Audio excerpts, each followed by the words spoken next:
All right, welcome to what we think is episode 6 of Wing Nights. Short crew, short episode today for the show because we had brought up one artist several times in our introductory episode and through several episodes since, and it's probably a good time to dive into maybe my new favorite artist, some Taylor Swift. So it's me and Tate today. Tate, how you feeling? It's Saturday when we're recording. It's a decent day outside, been some stormy, but a good day to go through some T Swift albums. I agree. Short cast today. Josh is unfortunately unable to make it, which is very sad because he's a big Taylor Swift fan. As Huge. as seen from his backdrop, and then also his wife is a big fan. So eventually we'll get her on to do something like this. But we just have a short episode today. We're going to be doing our top five Taylor Swift albums. Right. So I actually have like all 10 already listed out, but Tate wanted to keep it at five just so that way we can keep the content layer. So when Hallie gets on this, Josh's wife, I think the best thing we should do is we should have her first critique ours, and okay, then she comes up with her own. I think she should give us grades for like our lists. okay. But I she think has to that's a watch the great full idea. episode because I think everyone with Taylor Swift is a little bit different. Like, I mean, obviously art is subjective, but Taylor Swift is one of those unique artists where a lot of people would probably disagree as to what even her top album is and her like worst album could be.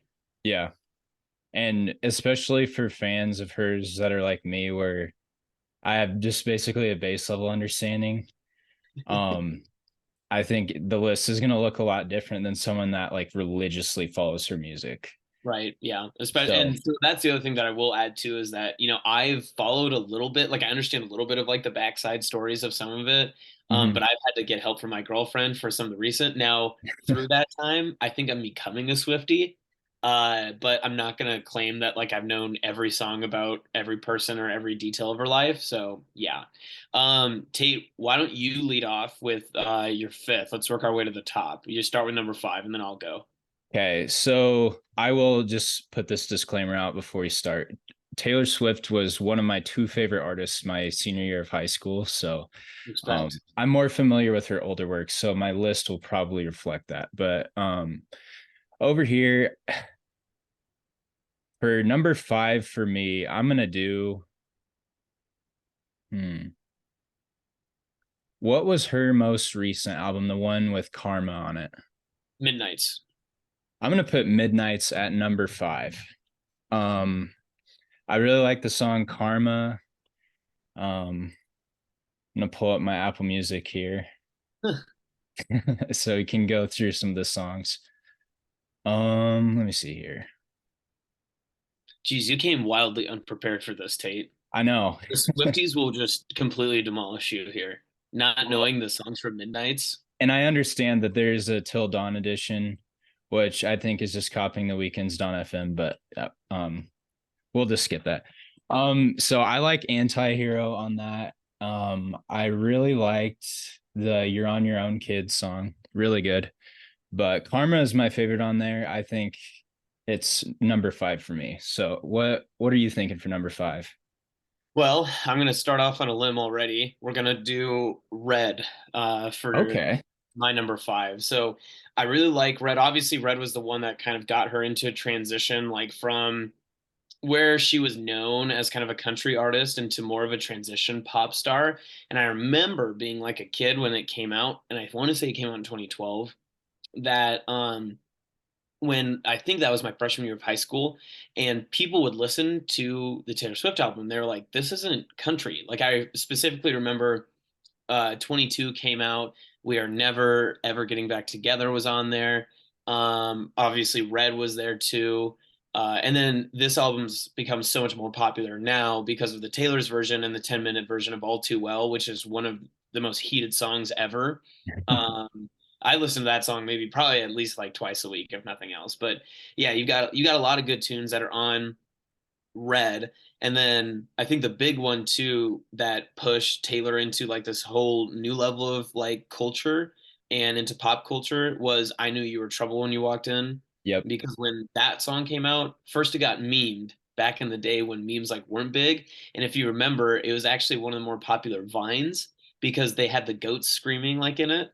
And although it was poking fun at Taylor Swift, I think we've come to find out that the more you make fun of Taylor Swift, the actually just more popular she becomes. And I think the more respected her work then becomes later on because people first made fun of her, then went back and listened, and they're like, oh, wow, good music. So, yeah, I'm going to Mhm. put Red 5 because I think that one, I think it's got the good music on there. I don't think it's a complete album from her, but it was the one that kind of hit her on this like upwards curve, and where she is now is probably the pop artist. I think it took her from a country star to a pop star, Yeah. where, like you said, it helped her branch out into different genres of music and probably helped her reach a wider audience. Hmm. Um, so yeah, I really like the I Knew You Were Trouble song on here. So this is a good transition for me because I'm gonna put Red at number 4. Good Um, pick. but is All Too Well the 10-minute version, I'm guessing, your favorite It is. song It's not off the unless you album? if you're doing Red Taylor's version, then yes, it would be. But I mean, we can essentially say all of these should be the Taylor's versions because they're always better when they're the Taylor versions of them. So. Okay. So what is your favorite song off of the release album then? Oh, off the release, ooh, that's a good question. Off the release, probably 22. I mean, how can you go Okay. wrong with 22? I mean, and that's another one too that like every time someone, and you know this too, just being in college and everything, like as soon as your friend turned 22, what was the first song that everyone would play for him at the bar or what people would text them? I mean, it was always like, "Are you feeling 22 today?" Like, "Huh?" Like I remember girls would go out and instead of having the 21 sash, they would have the 22, and then they would just play 22 all the time. So I don't know, kind of it's fun. So you have to go there. Do you think it's almost a rite of passage? Like you really haven't turned 22 until you are 22, and then you've also played the song 22. Right, right. Yep, I think it is. And when it's like that, I can't remember the other song. It's like a punk rock song that it's like no one likes you when you're 23, 24, one of those two, right? And yeah, it's just one of those songs that like you have to go through when you're that age. No one Okay. writes a song about when you turn 26 though, so don't. Yeah. So it just goes downhill because Taylor It Swift, really does. I Yeah. think hopefully she continues to make songs like this. So like people who are 35, 40, 50, Right.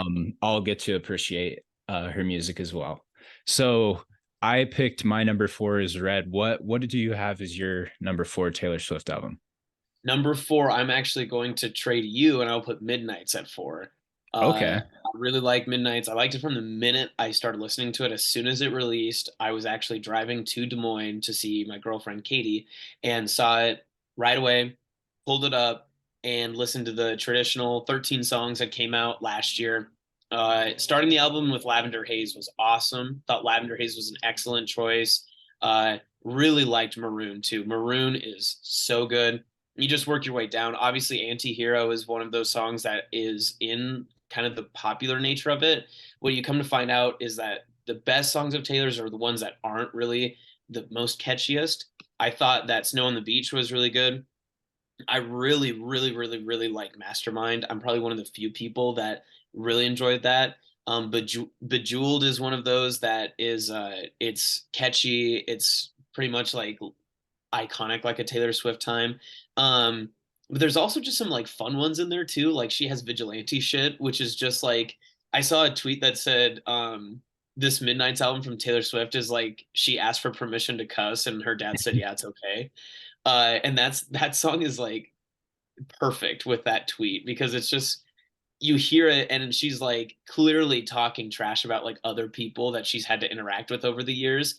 There's just so many good ones on there. And again, when you kind of look through it as in total, it's pure Taylor Swift, but it's also it's not as up and fun as others have been recently. So it was a good change from some of the other albums and some of the albums I'll talk about later too. Okay. It's a more mature album, Yeah, right? yeah, I'd give you that. Okay. All right. So we'll continue the trend for you then. What would you have at number 3 then?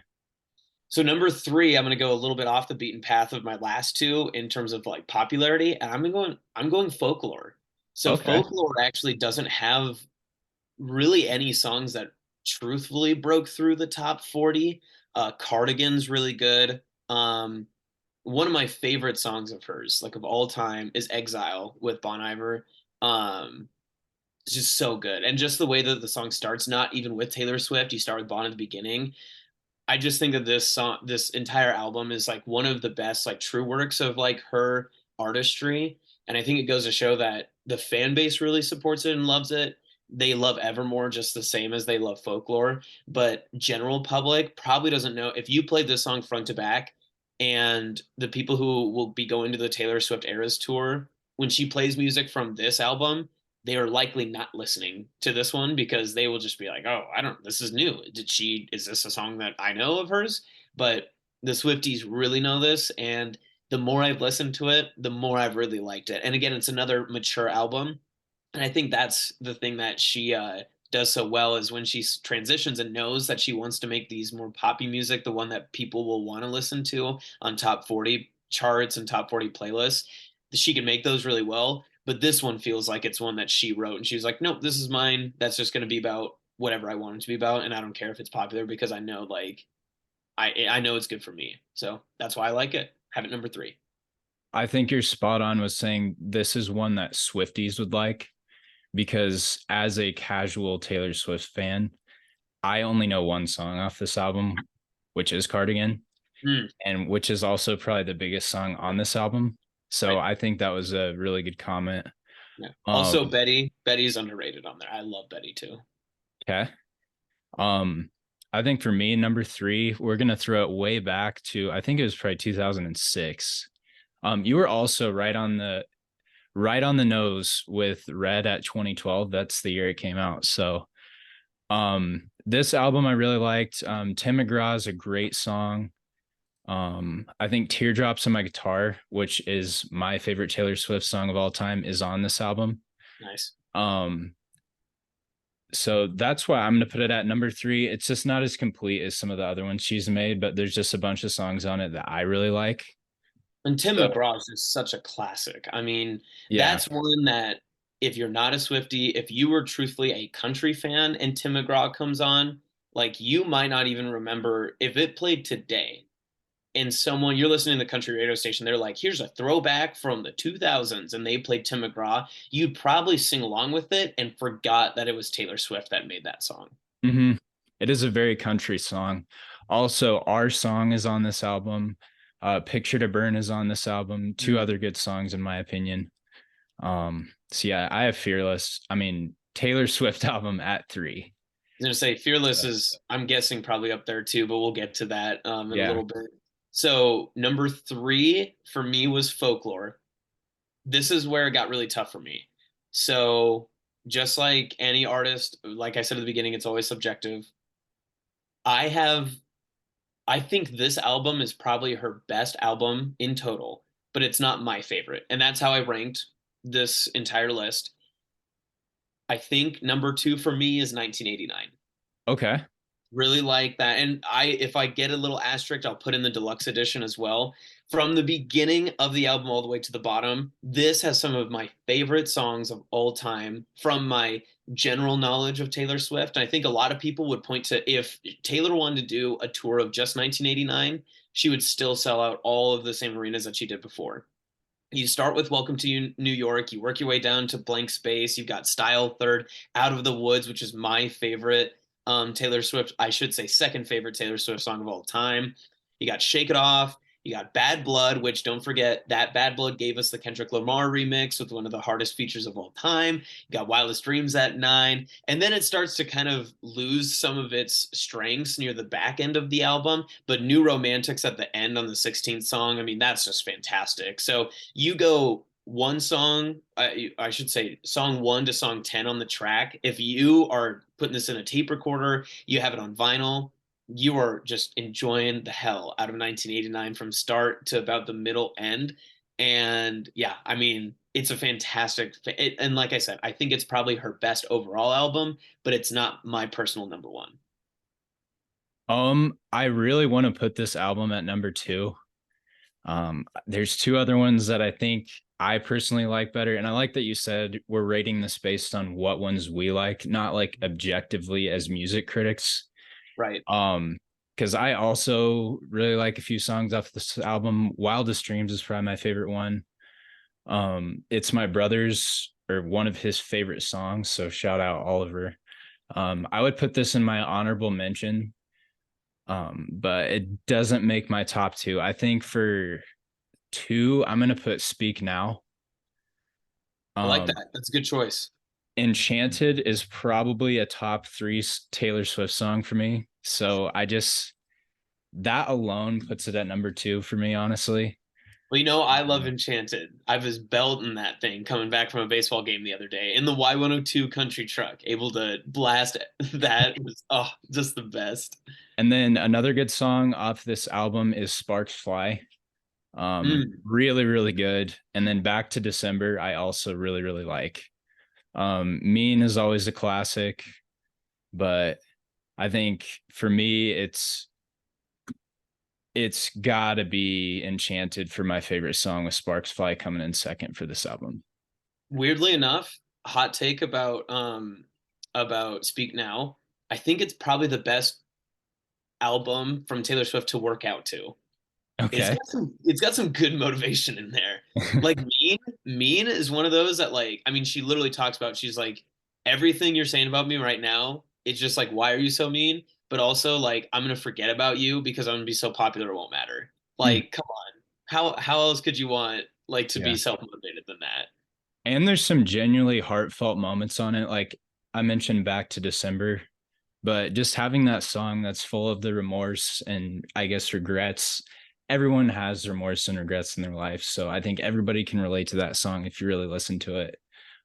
It's a great song to add to the Sad Boy Hours playlist. I agree. Tate, I'm gonna let you take number one and then I'll finish it up. So number one for me is no surprise at all. If you know me very well, I have the platinum edition of this album on CD, which was gifted to me by my cousin. And I have that in my car in case, like, if you're ever in a place where like there's no cell signal, you're not feeling the radio. I have two CDs in my car, and one of them is the Fearless album. Um, I think the music video for You Belong With Me is one of the best ever made. It's just a classic. I call it like a comeback song because, or maybe like an underdog song, because it's like you're the underdog, you wear the t-shirts, someone else wears the fancy skirts, but you're still wanting to pull away with the victory. Hmm. So, but I will say my favorite song off of that album has to be Love Story. Um, it's That just is amazing. probably it's probably the most classic Taylor Swift song you can think of. And I think if you Mhm. asked again general fans, they would probably say their first experience with Taylor Swift was Love Story. Mhm. Yeah, either that or You Belong With Me for sure. Yeah. And then there's a sad song on the album too, White Horse, that I really, really like. So for me, it was kind of an easy pick for me being a casual Taylor Swift fan, but Fearless has got to go number one. But I I'm love that pick. I love that pick, especially the personal pride you share with it too. It was on my honorable mention. I have them all listed out. Fearless was six. I had it right on the outside. I agree with you because again, if people are going to point and just be like, "This is Taylor Swift's country album," they probably think of Fearless more than they think of Mhm. any of the other ones, right? Yep. And I would also be full of regret if I did not mention the song 15 as well. Just what a classic high school song. And I think it isn't it funny when you listen to it now, like you can hear the how young she was when she sang the song too.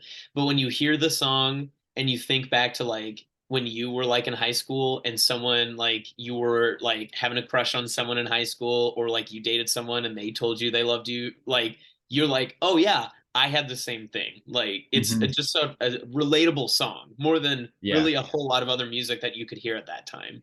Yeah. So Fearless, 15, just a lot of classics. I'm actually really curious to hear what your number one album is, though. So, I'm very excited about this. My number one album. Every time I listen to it, I just think it's like cotton candy pop. I love it. It's the album that makes me think of my girlfriend more than anything, and she's obviously the bigger Swiftie of both of us. It's the album that got me like inspired to like figure out how to get to a concert of hers and make sure that Katie and I can experience it together. And it has to be Lover. Okay. 2019 Lover. Love the album cover too, because again, I mentioned like that cotton candy feeling that it gives you. Uh, just from the beginning, it's so positive. Like all of it, even in the songs that she's describing, just like terrible, terrible situations that she has to deal with, like in The Man, and she's talking about, oh, how much easier my life would be if I was a man. You're still like, yeah, but Taylor Swift, you're rocking it. Like you're Taylor Swift, you know? You start the album with I Forgot That You Existed, which I think is hilarious because she literally begins the album just being like, all the haters, I don't even know who they are because they mean nothing to me. I think it's great. Cruel Summer maybe has the hardest bridge of any of her songs. Cruel Summer is the one song that I can put on at any time and I can always sing to. If I'm getting drowsy in the car, I'm like, okay, we got to put on Cruel Summer. We got to make sure that we're getting out there and we're listening hard to it. Lover is sad now, but it's a great song to play. Maybe once we get further away from her breakup with Joe, because it's a song about him. The Archer is a very underrated song. I think he knows is kind of middle tier, but still pretty good here. I love Paper Rings. There's something just so like gung ho about it, and it makes you like kind of get up and get excited with it. Cornelia Street is such a passionate song too, because you can tell that she wrote it just hanging out with Joe and hanging out with her boyfriend at the time, just being like, I really hope you never break my heart because I want this memory to last forever of Cornelia Street. I never want to have to not look at Cornelia Street again. Then you go all the way down to the bottom. I love the Brandon Urie song with Me. You get someone from Panic at the Disco on there. And again, that's the most poppy song you could come up with. It was also featured on the Miss Americana Netflix documentary. That's a great documentary if you haven't watched it yet, Tate. And then you end with Daylight, which again, it's not the strongest album, like from top to finish, in my opinion. I still think 1989 is, but just the way that this album like makes me really go back and think of like all the times that like I've hung out with Katie and the different memories that I share with her. Like there's so many things that I can add in there too. And I'd be remiss not to include All the Girls You Loved Before, because there's something about that that just seems so genuine. And we always think of Taylor Swift and she gets memed to death about like, oh, maybe she's the problem, you know, maybe like she should stop getting her heart broken. Maybe she shouldn't date so many guys. But she makes a song about all of the people that dated you before. I am so happy that you did because I love you more than they did, and they taught you how to love me. And I just think that that's like, it's such a great message that like she literally turned around this negative attitude towards her and just pushed out this song. And you can tell her mentality changed. I love it from front to end. It's a perfect album in my opinion, just for my personality and for the relationship I'm in. So a lot of personal vibes to it, but yeah, I have to put Lover number one. Okay. Lovers number one. Yeah. You can tell I've never had my heart broken either. So All right. So everyone, you can see our top 5 lists on this side. Tate, Midnight's 5, Red 4, just the Taylor Swift album 3. Great intro album, by the way. 2, Speak Now, 1, Fearless. Austin, 5 is Red, 4 is Midnight's, 3, Folklore, 2, 1989, and 1 is Lover. So yeah, feel free to share your comments on what you guys think the top 5 albums are if you're watching this video. And yeah, we look forward to hearing from Josh because he'll right. eventually see this list. And honestly, I'm looking more forward to what Hallie thinks because she is the Yeah. bigger Swiftie. Probably We the have to biggest. get her on. And that's the Yeah. thing. I'm issuing a homework assignment to Hallie. The only way she's gonna know is if she watches. Mm-hmm. And I need her to hear us out first. I need her to look at the list, I want her to write down like initial reactions and then to watch the video itself and then get back to us because I Yeah. really want to know what she thinks. Because without context, these lists, a lot of people are going to get fired up about. So I Mm-hmm. don't know, it'll be interesting. I feel Yeah. like people need to include their opinions on it because people are they're going to run you out of town for sure, Tate. Yeah. No, I was well aware of that going in. So just like Taylor Swift, I will gladly bring on the haters because you guys will just fuel my creative energy. We'll just shake it off too. We'll shake Yeah, it off. we'll just shake it off and then yeah, we'll go from there. But So yeah, that's all that we've got. So like, share, subscribe, comment, tell us what you think, and we'll be back with another random topic of weeknights sometime yep. soon. And I think you wanted to shout out someone before we Oh wrap right, up. shout out Seth Denny. How could I Yep. forget? He's the So man. Yep. Thank you for watching episode 6 of Wing Nights. This has been Tate Combs and Austin Jacobson. Shout out to Benny.